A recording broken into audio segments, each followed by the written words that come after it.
আজকে চলে গিয়েছিলাম প্রায় ৬,০০০ ফিট উচ্চতা উপরে, যেখানে মেঘের ভেতর মানুষের বিচরণ। হ্যাঁ, আমি বলছি মালয়েশিয়া গ্যান্টিং হাইল্যান্ডের কথা। আসসালামু আলাইকুম প্রিয় ভাই ও বোনেরা।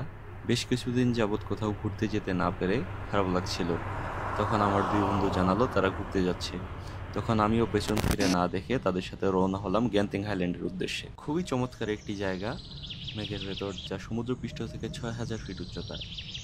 মেঘের ভেতর হওয়াতে এখানে আবহাওয়া খুবই শীতল। এখানে রয়েছে একটি বৌদ্ধ মন্দির, যেখানে পৌঁছতে কেবল কার ব্যবহার করতে হয়।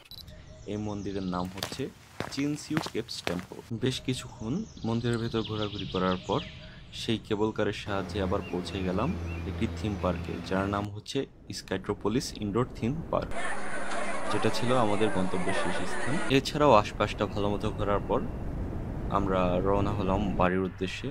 তো আমাদের জার্নি ছিল এই পর্যন্তই। আবার দেখা হবে অন্য কোনো ভিডিওতে। সেই পর্যন্ত আশা করি সবাই সুস্থ থাকবেন। আল্লাহ হাফেজ।